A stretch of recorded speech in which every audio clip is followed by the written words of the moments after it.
মিশিগানে ৩ দিনের কনসুলেট সার্ভিসে প্রায় ২,০০০ আমেরিকান বাংলাদেশি সেবা পেলেও অনেকের মনে রয়েছে আক্ষেপ। কাঙ্ক্ষিত সেবার কাছে থেকেও নিতে পারেননি এ সেবা।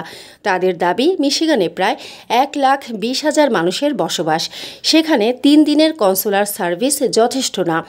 বাংলাদেশ সোসাইটি অব ইউএসএ এর উদ্যোগে বাংলাদেশ এমবেসি ওয়াশিংটন ডিসির কর্মকর্তারা দুদিনের সার্ভিসের কথা থাকলেও অতিরিক্ত মানুষের চাপ থাকায় আরেকদিন বাড়িয়ে ৩ দিন সেবা প্রদান করা হয়। ৩ দিনের সার্ভিসে ১১৯০টি এনভিআর, ৬৩৮টি ই পাসপোর্ট ও ৩২টি পাওয়ার অব অ্যাটর্নি সম্পন্ন হয়েছে। সেবা গ্রহণকারী প্রবাসীরা বাংলাদেশ দূতাবাসের কর্মকর্তাদের ধন্যবাদ জানিয়ে বলেন, এই ধরনের ভ্রাম্যমাণ ক্যাম্পের মাধ্যমে তারা সময়, অর্থ ও হয়রানি থেকে বেঁচেছেন। আয়োজকেরা বাংলাদেশ দূতাবাসের পুরো টিমকে ধন্যবাদ জানান এবং এই ধরনের সেবা প্রতি ৩ মাস পর পর চালুর জোর দাবি জানান। আসলে যুক্তরাষ্ট্রের মিশিগান স্টেটে প্রায় ১.৫ লক্ষ বাংলাদেশের বসবাস। অস্থায়ীভাবে ভ্রাম্যমাণ কনসুলেট অফিসের সেবার মাধ্যমে এত সংখ্যক মানুষের সেবা দেওয়া কোনো অবস্থাতেই সম্ভব না। এরপরেও এই বছর অত্যন্ত স্বচ্ছতার সহিত মানুষের সেবা দেওয়ার চেষ্টা করা হয়েছে, কিন্তু এটা পর্যাপ্ত পরিমাণ না। ১.৫ লক্ষর মতো মানুষের অনেক চাহিদা। এখানে স্থায়ী কনসুলেট অফিস করা অত্যন্ত জরুরি। এর জন্য মিশিগানে বসবাসরত বাংলাদেশি সকল সংগঠনের নেতৃবৃন্দ ঐক্যবদ্ধভাবে স্থায়ী কনসুলেট অফিস করার জন্য আমি আহ্বান জানাচ্ছি। এর বাইরে ভ্রাম্যমাণ কনসুলেট অফিস দিয়ে এত মানুষের সেবা কোনো অবস্থাতে সম্ভব না, মানুষকেও সন্তুষ্ট করা সম্ভব না। আপনি যতই চেষ্টা করেন না কেন, এরপরে আমি বলবো যে অন্ততপক্ষে ১ সপ্তাহ ভ্রাম্যমাণ এই কনসুলেট সেবা করার জন্য যদি এই সময় বাড়ানো যায়, তাহলে অন্ততপক্ষে খুব জরুরি যেসব মানুষের দরকার তারা হয়তো সেবা পাবে। অক্লান্ত পরিশ্রম করে যাচ্ছেন।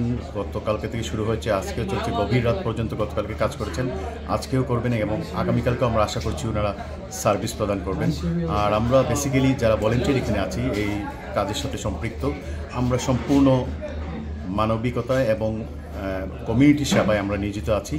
এখানে কোনো স্বার্থ ছাড়াই আমরা কাজ করে যাচ্ছি সবার মিশিগানবাসীকে ভালো একটি সেবা কনসুলার সার্ভিস দেওয়ার জন্য, ওনাদের চাহিদা মেটানোর জন্য। সকলকে ধন্যবাদ জানাচ্ছি আন্তরিকভাবে যারা আমাদের সহযোগিতা করেছেন। আগামীকালকে পর্যন্ত সহযোগিতা অব্যাহত রাখবেন আশা প্রত্যাশা করি। মোটর সিটি খ্যাত মিশিগানে লক্ষাধিকের উপরে বাংলাদেশি অভিবাসীদের বসবাস হলেও ১.৫ দশকেও বাস্তবায়ন হয়নি স্থায়ী Bangladesh consulate general office. Bangladeshi নাগরিক হিসেবে নাগরিক সেবা পেতে ৭২২ মাইল দূরে ওয়াশিংটন ডিসিতে অবস্থিত বাংলাদেশ দূতাবাসে যেতে হয়। তাই দীর্ঘদিন ধরে ভোগান্তি পোহাচ্ছেন রেমিটেন্স যোদ্ধারা।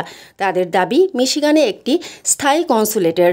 মিশিগানে বসবাসরত বাংলাদেশ কমিউনিটির যে কনসুলেট সার্ভিস, ভিসা এবং যে সার্ভিসটার জন্য গতকালকে এবং আজকে যে প্রোগ্রামটা চলতেছে, ওয়াশিংটন ডিসি থেকে সর্বোচ্চ হাইয়েস্ট টিম ১২ জন লোক এখানে এসেছেন। ওনাদের যে ক্ষমতা, যে অ্যাবিলিটি, এটা সম্পূর্ণরূপে কাজে লাগানো হয়েছে।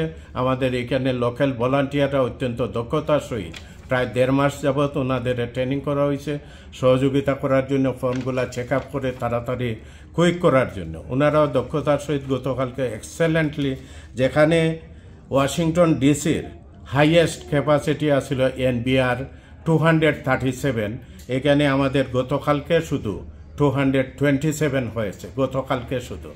আজকে এখন পর্যন্ত 220 জন, 320 এখন পর্যন্ত এনবিআর হয়েছে। পাওয়ার অফ অ্যাটর্নি 80 গতকালকের, আজকে এখন পর্যন্ত 9।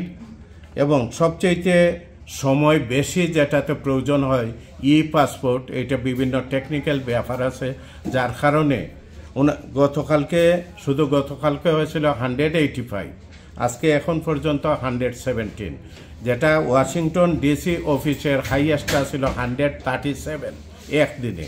আমরা গতকালকে হয়েছে 185। এটা দুই দিক থেকেই সহযোগিতা হয়েছে।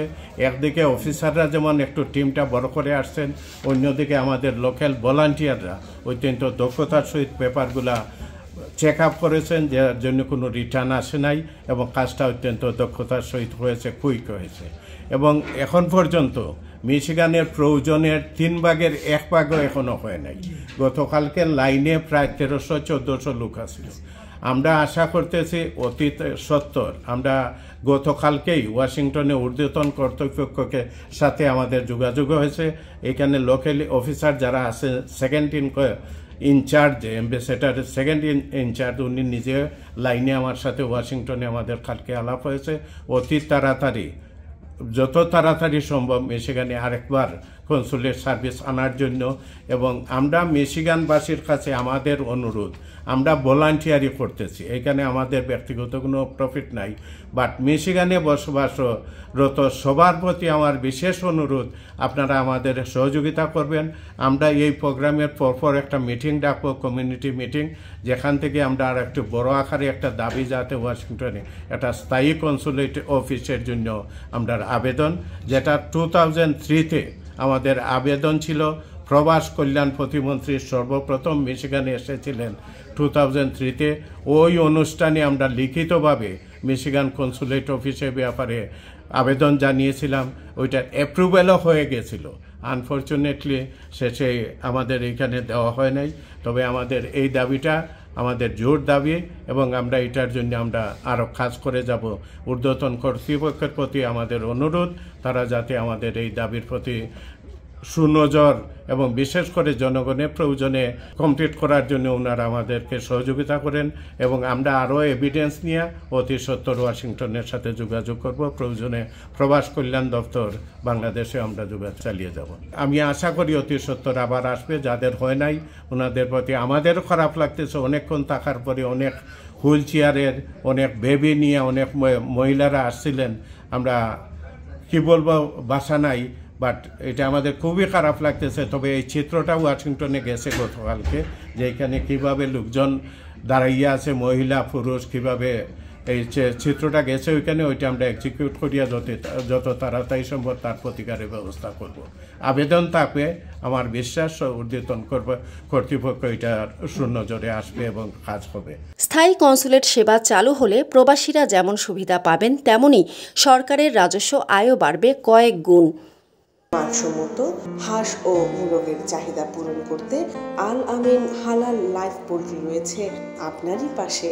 আমরা হাঁস, মোরগ, কবুতর, কোয়েল, টার্কি ও খরগোশ পাইকারি মূল্যে বিক্রয় করি।